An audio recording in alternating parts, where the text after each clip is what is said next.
ಓಂ ಸಾಯಿರಾಮ್. ಬಾಬಾ ಹೇಳ್ತಾ ಇದ್ದಾರೆ, ಮಗು ಶುಭೋದಯ.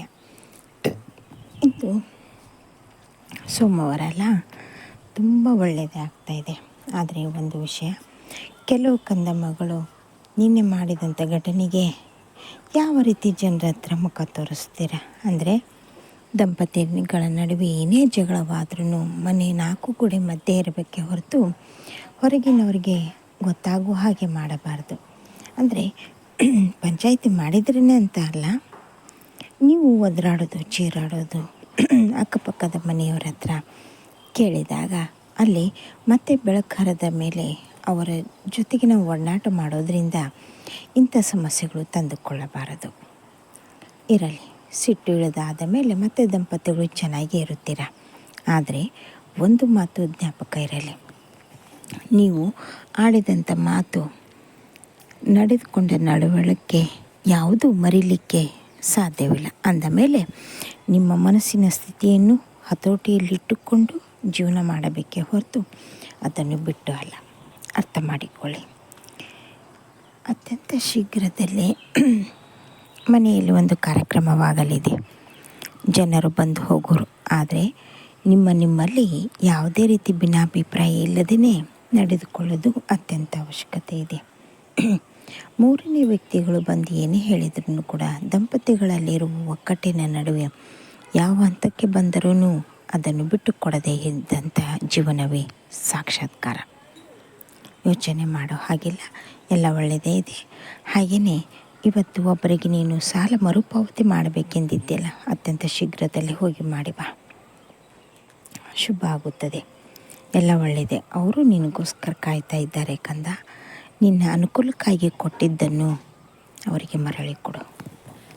ಯಾಕೆಂದರೆ ತಮ್ಮ ಅನುಕೂಲಕ್ಕಾಗಿ ಇಟ್ಟುಕೊಂಡಂಥ ಹಣವನ್ನು ಅವರು ನಿನಗಾಗಿ ಕೊಟ್ಟಿದ್ದಾರೆ. ಚಿಂತೆ ಮಾಡಬೇಡ. ಹಾಗೆಯೇ ಇವತ್ತು ಬೆಳಗ್ಗೆ ಎದ್ದ ತಕ್ಷಣವೇ ಒಂದು ಗೋಮಾತೆಯ ಪ್ರದರ್ಶನವಾಯಿತು. ತುಂಬ ಖುಷಿಪಟ್ಟು ನಮಸ್ಕಾರ ಮಾಡಿದೆ. ಚಿಂತೆ ಮಾಡಬೇಡ, ಎಲ್ಲವೂ ಸರಳವಾಗಿ ನಡೆಯುತ್ತದೆ. ಕುಟುಂಬದವರು ಒಂದಾಗಿರುತ್ತೀರ. ಕುಟುಂಬದ ನಡುವೆ ಯಾವುದೇ ಸಮಸ್ಯೆಯೂ ಬರುವುದಿಲ್ಲ. ಎಲ್ಲದಕ್ಕೂ ಒಂದು ಹಂತದಲ್ಲಿ ಬಗೆಹರಿದು ಹೋಗುತ್ತದೆ. ಬಂದಂಥ ಸಮಸ್ಯೆ ಬಂದ ಹಾಗೆ ಹೋಯಿತು, ಬಂದಂಥ ಶತ್ರು ಕಾಟವು ಬಂದ ಹಾಗೆ ಹೋಯಿತು. ನೀನು ಬೆಳಗ್ಗೆ ಎದ್ದು ಪೂಜೆ ಮಾಡುವಾಗ ನರಸಿಂಹಸ್ವಾಮಿಯ ಸ್ತೋತ್ರವನ್ನು ಹಾಕೋತೀಯ, ಜ್ಞಾಪಕ ಇದೆಯಾ? ಹೌದು ಕಂದ. ಈ ಒಂದು ಸ್ತೋತ್ರದಿಂದಲೇ ಇಂದು ನಿನಗೆ ಬಂದಂಥ ಕಷ್ಟವು, ಮನೆಗೆ ಬಂದಂಥ ದುಷ್ಟ ಕಾಟ, ದುಷ್ಟ ಶಕ್ತಿಯ ಕಾಟ, ಕಣ್ಣು ದೃಷ್ಟಿಯ ಕಾಟ ಎಲ್ಲವೂ ನಿವಾರಣೆಯಾಗಿದೆ.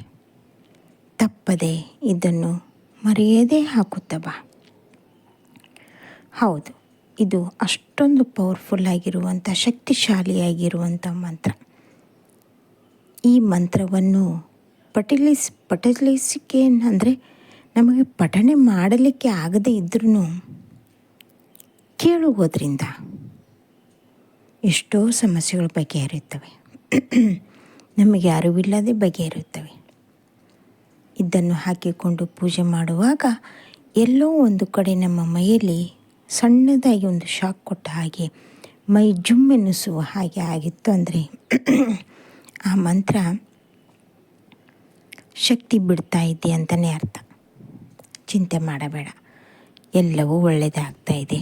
ಒಳ್ಳೆ ಯೋಚನೆಗಳನ್ನು ಹಾಕಿಗೂ ಒಳ್ಳೆಯದೇ ಆಗುತ್ತದೆ. ಇಂದು ನೀನು ಯಾವ ರೀತಿ ನಡೆದುಕೊಳ್ಳುತ್ತೀಯೋ ನಾಳೆ ಅದರ ಫಲ ಅದೇ ರೀತಿ ಇರುತ್ತದೆ. ಇದನ್ನು ಮಾತ್ರ ಯಾವ ಕಾರಣಕ್ಕೂ ಮರೆಯಬೇಡ. ಇಂದಿನ ದಿನವೇ ನಿನಗೆ ಅಮೃತ ಗಳಿಗೆ ಅಂತ ಇಟ್ಟುಕೋ. ನಾಳೆ ಈ ಜೀವನ ಇರುತ್ತದೋ ಇಲ್ವೋ ಗೊತ್ತಿಲ್ಲ. ಆದರೆ ಇವತ್ತಿನ ದಿನದಲ್ಲಿ ನೀನು ಸರಿಯಾದ ರೀತಿಯಲ್ಲಿ ಜೀವನ ಮಾಡಿದ್ದೇ ನಿಜವಾದರೆ ಅದ್ಭುತವಾದ ಫಲಗಳು ನಿನಗಾಗಿ ಕಾಯ್ತಾ ಇವೆ. ಇನ್ನು ಮುಂದೆ ಮದುವೆ ಕೆಲಸವನ್ನು ಮುಂದುವರಿಸು. ನಿನ್ನ ಜೊತೆ ನಾನಿದ್ದೇ ಇದ್ದೇನೆ. ಯಾರಿಗೆ ಮದುವೆ ಮಾಡಿಸಬೇಕೆಂದು ತುಂಬ ಹಠದಿಂದ ಮಾಡ್ತಾ ಇದ್ದೀಯೋ ಮಾಡು. ಹಾಗೆಯೇ ನನಗೋಸ್ಕರ ಸಿಹಿ ತಿಂಡಿಯನ್ನು ಮಾಡಿಟ್ಟಿದ್ದೀಯ. ಯೋಚನೆ ಮಾಡಬೇಡ, ನನ್ನ ಸನ್ನಿಧಾನಕ್ಕೆ ಬರುವ ದಿನ ಹತ್ತಿರ ಬಂದಿದೆ. ಎಲ್ಲವೂ ಒಳ್ಳೆಯದೇ ಆಗ್ತಾಯಿದೆ. ಯೋಚನೆ ಮಾಡಬೇಡ ಕಂದ. ತುಂಬ ಒದ್ದಾಡೋಕ್ಕೂ ಹೋಗಬೇಡ. ಬಾಬಾ ನಿಮ್ಮ ಹತ್ರ ಬರಲಿಕ್ಕೆ ಆಗ್ತಾ ಇಲ್ಲ ಅಂತ ಒದ್ದಾಡ್ತಾ ಇದ್ದೆ.